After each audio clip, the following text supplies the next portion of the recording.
आपने जो सवाल उठाए इस सवाल पर मैं आऊंगा आपके पास थोड़ी देर में, लेकिन उससे पहले पीके मिश्रा साहब, अबूझबाड़ में नक्सली कैंप में हाईटेक सोलर सिस्टम की तस्वीर नजर आ रही है। सोलर सिस्टम की मदद से लैपटॉप और प्रिंटर का इस्तेमाल किया जा रहा है। करेगुट्टा की पहाड़ियों पर हथियारों की फैक्ट्री की बात है। पहाड़ी पर हथियार बनाने की मशीन और लेथ मशीन, इसका जिक्र किया गया है। जहां पैदल जाना मुश्किल है सर, वहां पर इतने हेवी मशीन के पार्ट्स कैसे पहुंचाएंगे? एक कमरे के साइज के बराबर इसके पार्ट्स होते हैं, तो इसने बड़ा सवाल खड़ा कर दिया है।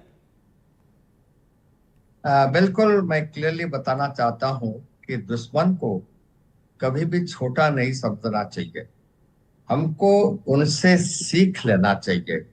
जो चीज हम सोचते हैं कि नहीं हो सकता है, वही चीज दुश्मन करेगा।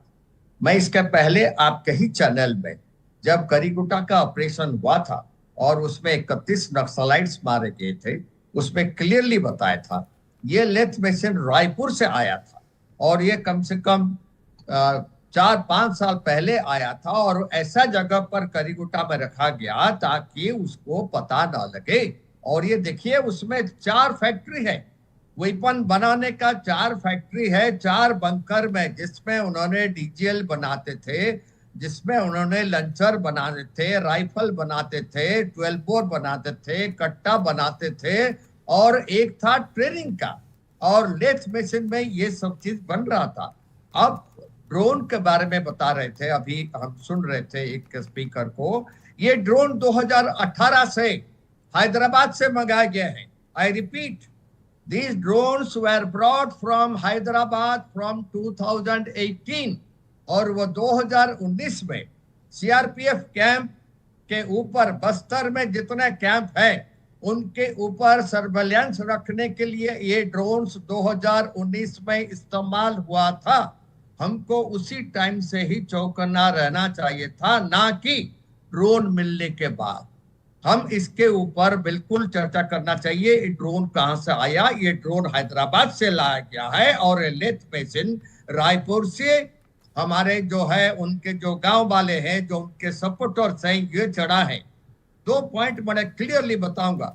आप ये बताएंगे कि वेपन्स कहां से आते हैं? वेपन्स अभी भी आ रहे हैं। वेपन्स आपके जो है, ये कि नहीं कि वो हमारे ट्रूप्स से, सिक्योरिटी फोर्सेस से छीन के लेते हैं। उनके वेपन्स आता है म्यांमार से, उनके वेपन्स आता है नेपाल से। रूट, म्यांमार का रूट जो है थ्रू मिजोरम और उसमें सिंघाट होकर के चूड़ाचांदपुर और चूड़ाचांदपुर से आ जाता है, यहाँ पर पहुंचता है। और नेपाल के थ्रू में भी ये वेपन्स आता है और उसमें उनको जो पहले कॉर्पोरेट से उनको सपोर्ट मिलता था, जो फंड्स का सपोर्ट मिलता था। I will tell you Asif, ये फंड्स जो है अभी हमारा चेक हो रहा है कि जो जो फंड्स दे रहे हैं उनको पकड़ना चाहिए।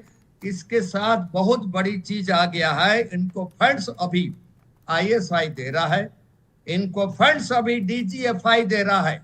आई रिपीट, उनको आईएसआई और डीजीएफआई बांग्लादेश उनको फंडिंग कर रहा है। और one more point I will add, इनका फंडिंग अभी एमएसएस चाइना भी कर रहा है। सिक्योरिटी विंग ऑफ चाइना जो पीएलए है, थ्रू म्यांमार इनको फंडिंग करा रहे हैं।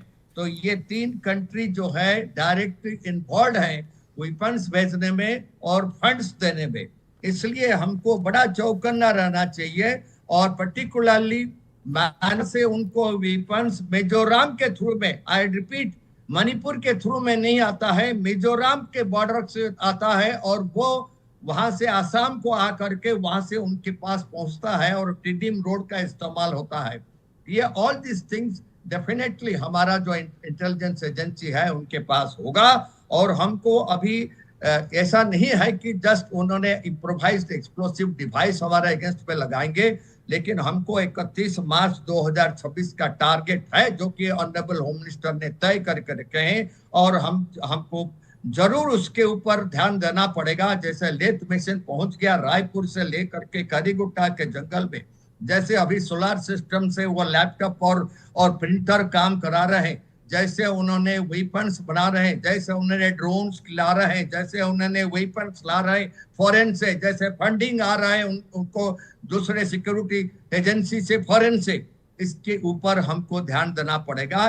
कोरियर कौन है? मेन चीज है वेपन्स म्यांमार से आया, कोरियर कौन है, उसके ऊपर ध्यान देना पड़ेगा। ये छोटी छोटी बात नहीं है, क्योंकि ये वेपन जो उन्होंने हमसे छीन करके लिए थे वो चीज खत्म हो गया है। अब वो वेपन अपना पुलिस फोर्स से, सिक्योरिटी फोर्स से छीन करके नहीं ले सकते हैं। वेपन उनको पीएलए दे रहा है, वेपन पीएलए दे रहा है, और ये आ रहा है म्यांमार और नेपाल के बॉर्डर में। And we have to be very very careful, and I hope for the best कि 31 मार्च तक हम जरूर इसके ऊपर हासिल करेंगे और इसका अंत होना चाहिए। लेकिन हम दुश्मन को कभी भी छोटा नहीं समझना चाहिए, यही मैं बता सकता हूं। बिल्कुल बिल्कुल सर, सही आपने कहा। एक सवाल लेते हैं, हमारे साथ प्रेम कुमार साहब है, वरिष्ठ पत्रकार। और प्रेम जी, आपने डॉक्टर पीके मिश्रा साहब को सुना, एक बड़ा सवाल, कई मसलों का इन्होंने जिक्र किया, पूरे नेटवर्क का इन्होंने जिक्र किया, कई ऐसी चीजें हैं जिसे इग्नोर नहीं कर सकते। इसके साथ ही कि छत्तीसगढ़ में सरेंडर एक नक्सली ने खुलासा किया था कि बर्मा से ऑटोमेटिक हथियारों और कारतूस की सप्लाई होती। अब ऐसे में सवाल उठता है कि बॉर्डर पर भी निगरानी बढ़ाने की जरूरत है, और मौजूदा जो एक्शन चल रहे हैं इससे आपको क्या लगता है कि उनके नेटवर्क पर इसका कितना असर पड़ा होगा? जी शुक्रिया अमृत जी।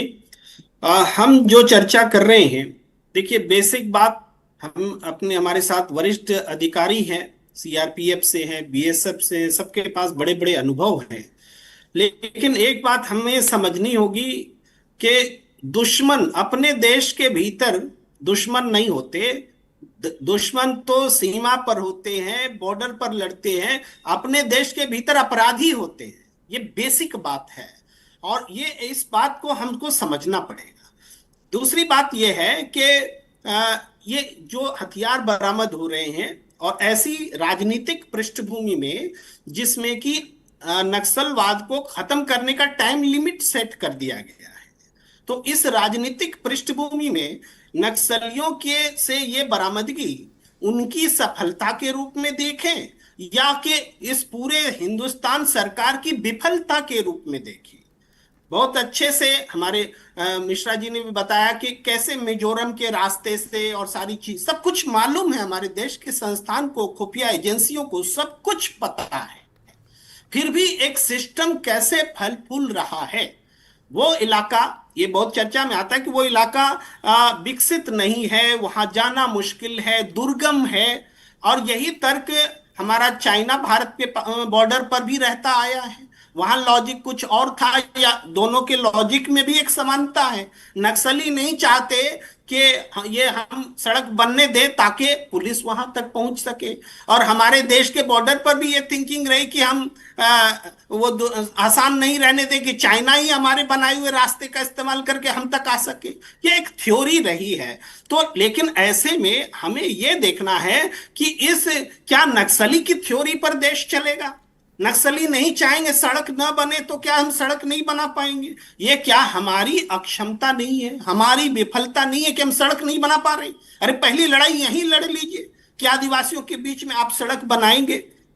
इसके बाद दूसरा, नक्सलियों का मूल हथियार क्या है? ये हथियार तो वक्त जब लड़ाई होती है, जब उनकी योजना बनती है, उस पर इस्तेमाल होती है। लेकिन उनका मूल हथियार है कि नक्सलियों पर एक्शन के नाम पर जो कुछ होता है उसमें जो इनोसेंट आदिवासी पीड़ित होते हैं उस इमोशंस का वो इस्तेमाल करते हैं। अगर एक दो उदाहरण भी आदिवासियों के पीड़ित होने का होता है तो उसको वो वहां समझा लेते हैं कि ये लोग जो है आदिवासियों के दुश्मन हैं। तो दरअसल आदिवासियों के दुश्मन हमारी सरकार नहीं है, हम नहीं है, कोई नहीं है, लेकिन ये नक्सली उसका फायदा उठा लेते हैं। तो देखिए सलवा जुडूम चला था, हमारी अदालत ने उसको इल्लीगल बताया, तो अब उससे भी हमें सबक मिलता है कि हम संवैधानिक तरीके से काम करके नक्सलवाद का मुकाबला करना है। तो चैलेंज और बड़ा हो जाता है, आसान नहीं है।